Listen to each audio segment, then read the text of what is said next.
How to be confident in the presence of everybody. Welcome to our channel. Today, we're going to learn how to be self-assured around everyone. Let's start now. Number 1. Defying assumptions. Making assumptions comes naturally to the human brain. We are skilled at connecting people and stimuli in a way that conveys some sense. This is a very important set of abilities in the society we live in. You may forecast how certain circumstances will turn out using assumptions. Your brain can mentally prepare for situations more readily the more you can presume. You begin searching for subtle cues whenever you enter a place or meet a new person in order to form these educated assumptions.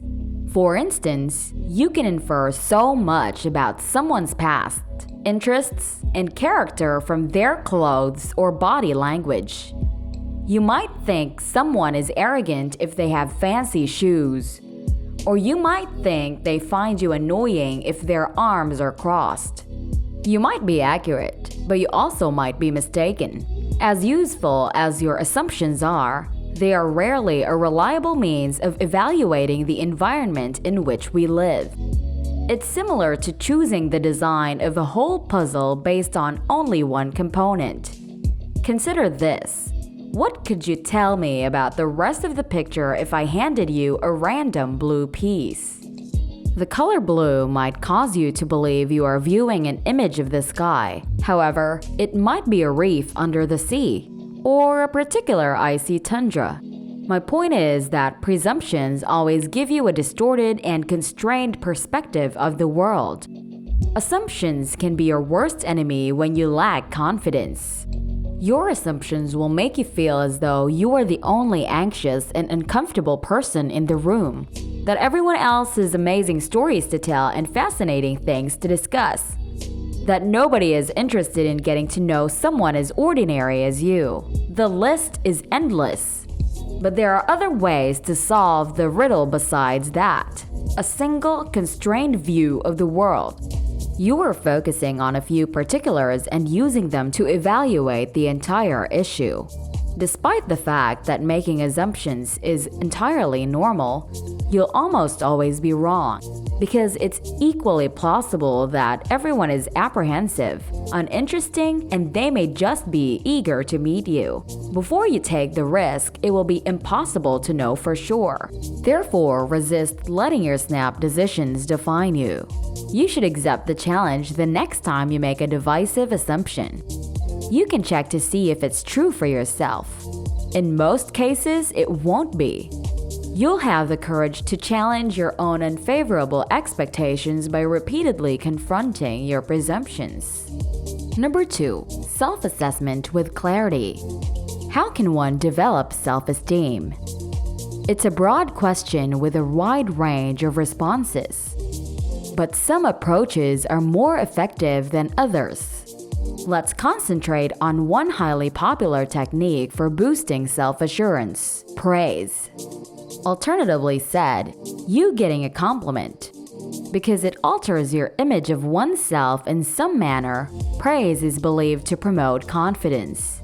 Imagine that you recently purchased a new shirt and are a little concerned about how it appears. Someone compliments you when you wear it in public for the first time. Your self-image is immediately changed by that compliment. Even slightly, you start to believe that you are more attractive or have better looks. Your confidence typically increases as your sense of self does. While some praise is nice, too much of it might distort how you see yourself. Unlike many other methods of gaining confidence, receiving praise affects your perception of yourself without any concrete evidence.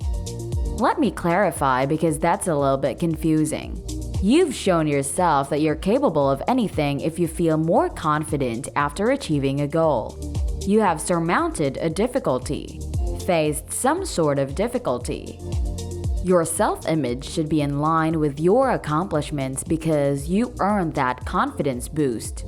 However, praise can also be unjustified, inflated, and hollow. You'll find it difficult to accurately evaluate your strengths, limitations, and intrinsic value if you're frequently praised. On the other hand, a lack of appreciation is sometimes mistaken for worthlessness. My argument is that you shouldn't base your self-esteem on something outside of yourself. Don't let the admiration, judgment, or criticism of others determine who you are. It is neither a fair nor accurate way to gauge your potential. You must fairly assess yourself if you wish to project confidence around others.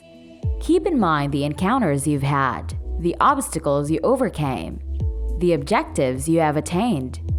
You can evaluate yourself realistically as an individual by looking at your accomplishments. And most likely, you'll find that you have much more to offer than you anticipated. Number 3. Role-playing. Assigning yourself a role in every interaction is another approach to increase your confidence. Consider the role you play as a goal you hope to reach. You set a goal for yourself before the talk even begins. Almost anything can be that objective. It's my job to make the other person feel interesting, you can remark. Or, my position is to demonstrate the other person that I understand them. If you're lacking confidence, choose a role that organically boosts your likability. Tossing oneself out of the spotlight is one strategy you might consider. Choose a role that requires more listening than talking, such as making someone feel interesting. By simply expressing genuine enthusiasm, you would make them more interested in the dialogue. You know exactly how to act since you are aware of your role. You could nod, smile, and pose open-ended inquiries, for instance. But how exactly can role assignment boost your confidence? It functions in two different ways, I suppose. Role assignment, in the first place, enables planning. You can evaluate the scenario, identify the audience, and select the appropriate role for the surroundings. You wouldn't feel as like you're making a blind decision that way. Your confidence is also increased by role assignment because it gives you a purpose for being there. The notion that they are uninteresting, undesirable, and useless causes many people to struggle. They lack the confidence to market themselves. However, having a goal gives you the strength to take risks that you wouldn't ordinarily do. Imagine that the street where you work had a pricey store. You've never gone inside to have a look because you are aware that you cannot afford anything there. However, one morning when you arrive at work, your boss asks you to run an errand. The owner of that pricey store has sent him a parcel that he needs you to pick up. You'd never enter under regular conditions. However, you now have a goal. You are there for a reason. Therefore, getting through that barrier doesn't seem like much of a struggle. You'll feel more comfortable pushing boundaries and getting out of your comfort zone if you have a goal in mind. How do you determine which role is best for you then? The conversation's context has a significant impact on it. Your position shouldn't be selfish, for instance, if you know you'll be speaking with your superiors. However, you should also pick a role that complements your unique personality. Think about the one thing you do best while interacting with others to get started. Perhaps you have a knack for coming up with some innovative questions, or you find humor in nearly everything. Consider designing your role around your greatest strength. You can gradually develop into a more certain conversationalist in this way. Number 4. The influence of definitions. You must define what confidence means to you before you can become a more secure person, because it has a wide range of meanings. Actually, everyone has a different idea of what confidence looks and sounds like. For some, it's introducing oneself to everyone in the room without any hesitation. Others could define it as having the confidence to keep your mouth shut. Confidence can be defined in any way, correct or wrong. You are unique in how you think about confidence. It strongly depends on who you are as a person. on the role models you respect, and on the environment in which you were reared. For instance, you may have observed that a confident individual should feel at ease in the spotlight from observing your favorite celebrities.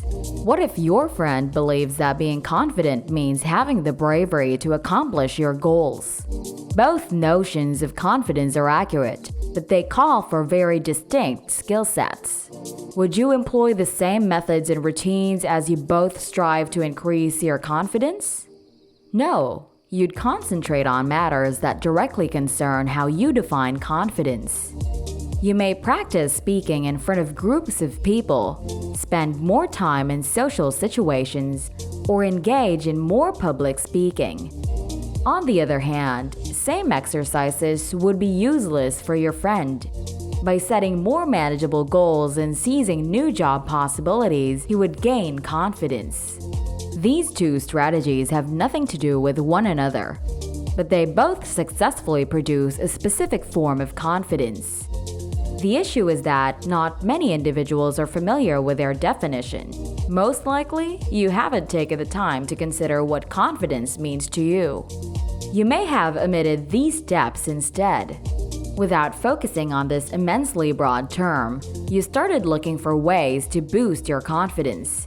However, that would be equivalent to trying to patch a leak in a boat without knowing where the hole is. You need a definition to offer you that crucial sense of direction while trying to change a personality trait. If not, you'll never succeed even if you take every bit of advice. Instead of using your own definition of confidence, you're learning how to convey someone else's. Even if you did everything flawlessly, they would still perceive you as confident.